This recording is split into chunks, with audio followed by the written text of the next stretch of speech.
Hey guys, welcome to our channel. இன்றைக்கி வீடியோவில் நம்ம என்ன டாபிக் பற்றி பார்க்க போகிறோன்னா, நீங்கள் விரும்பக்கூடிய குறிப்பிட்ட பர்சன் உங்கள் மேலே ரொம்ப கடும் கோபத்தில் இருக்காங்க, பேசுகிறதுக்கு சுத்தமாக பிடிக்கலை அப்படின்னு சொல்லிட்டு உங்களை பிளாக் பண்ணி வச்சுட்டாங்க, ரொம்ப வெறுப்பாக இருக்காங்க, நீங்கள் வேண்டவே வேணாம் அப்படின்னு சொல்லிட்டு உங்களை ரொம்ப அவாய்ட் பண்ணுறாங்க. இந்த சுச்சுவேஷனில் நீங்கள் இருக்கீங்க அப்படின்னா நீங்கள் அந்த பர்சன்கிட்ட போய் கெஞ்ச வேண்டிய அவசியமே கிடையாது.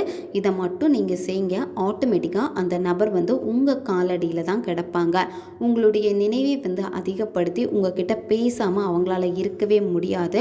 அந்த அளவுக்கு உடனே அவங்களுடைய மனசில் உங்களுடைய எண்ணங்களை தூண்டி உங்ககிட்ட பேச வைக்கும். நம்ம சேனலை நீங்கள் இதான் ஃபஸ்ட் டைம் பார்க்குறீங்கன்னா மறக்காமல் சப்ஸ்கிரைப் பண்ணிக்கோங்க.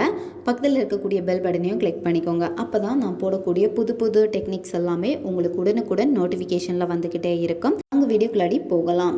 நீங்கள் விரும்பக்கூடிய குறிப்பிட்ட பர்சன் இப்போ பேச மாட்டேங்கிறாங்க, நோ கான்டாக்டில் இருக்கீங்க.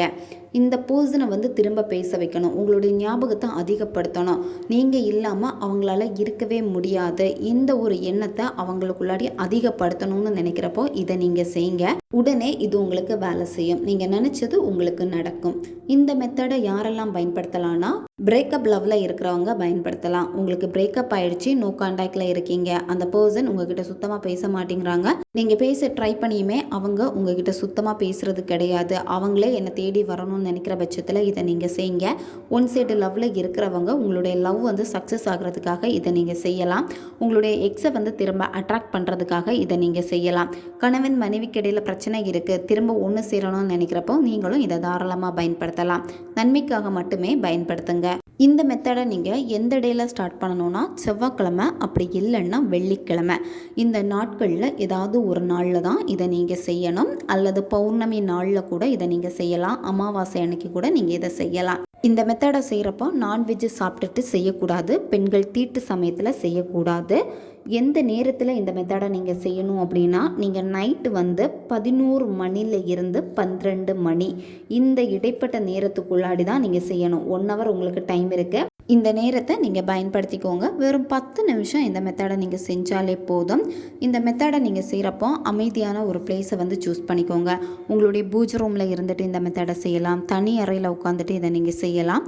யாருமே உங்களை டிஸ்டர்ப் பண்ணாத மாதிரி பார்த்துக்கோங்க. வீட்டில் இருந்து யாராவது பார்த்துருவாங்களோ அப்படின்னு சொல்லிட்டு பயந்து மெத்தடை செய்யக்கூடாது.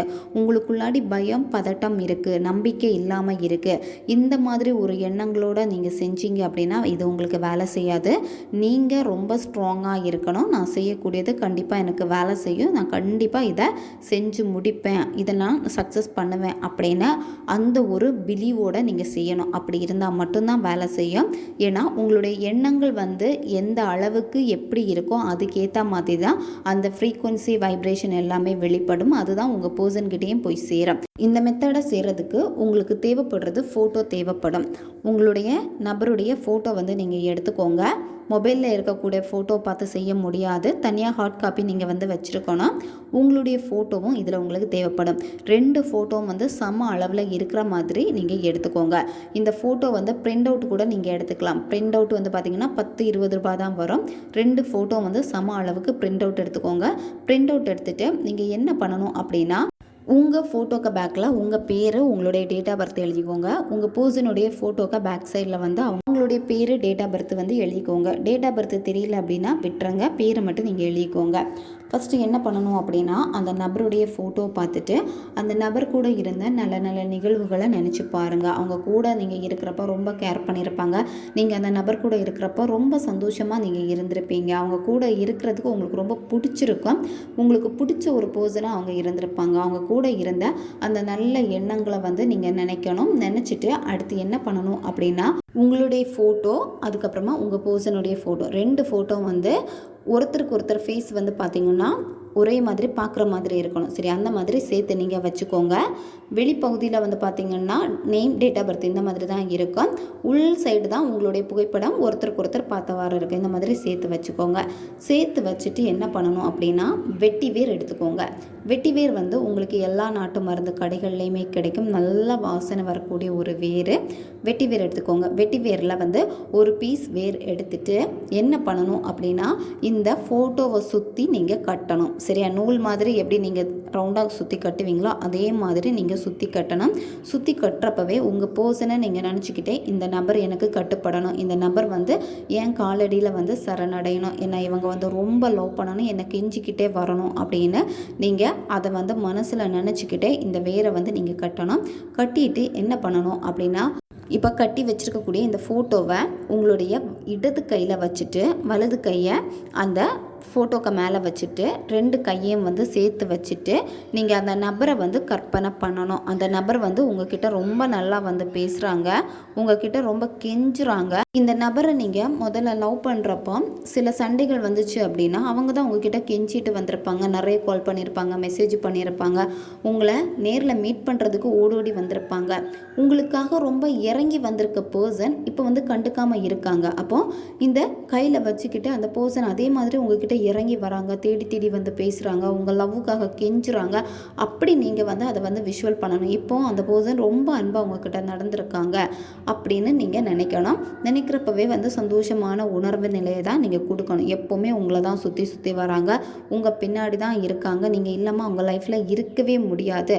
ஸ்டார்டிங் நிறைய கால், நிறைய மெசேஜில் இந்த வார்த்தைகள் எல்லாமே உங்களுக்கு சொல்லியிருப்பாங்க. அதுவே உங்களுக்கு ஒரு ஹோப்பாக வந்து மாறி இருக்கும். அப்போ அவங்க எப்படி உங்களுக்கு ஹோப் கொடுத்தாங்களோ அதே மாதிரி இப்போது அந்த நபர் உங்ககிட்ட இருக்காங்க. நீங்கள் இல்லாமல் அவங்களால இருக்கவே முடியாது, அந்த நிலமையில தான் இருக்காங்க, அவங்களே உங்களை தேடி வர்றாங்க அப்படின்னு விஷுவல் பண்ணுங்கள். உங்கள்கிட்ட கெஞ்சுற மாதிரியே, உங்கள் அன்புக்கு எங்குற மாதிரியே. அதுக்கப்புறம் நீங்கள் என்ன பண்ணணும் அப்படின்னா, அந்த நபருடைய பேரை மட்டும் நீங்கள் 21 வாட்டி நீங்கள் சொல்லணும். 21 வாட்டி சொல்லிவிட்டு இதை நீங்கள் என்ன பண்ணணும் அப்படின்னா, உங்களுடைய பில்லோ கடியில் வச்சுட்டு நீங்கள் தூங்கணும். சரியா?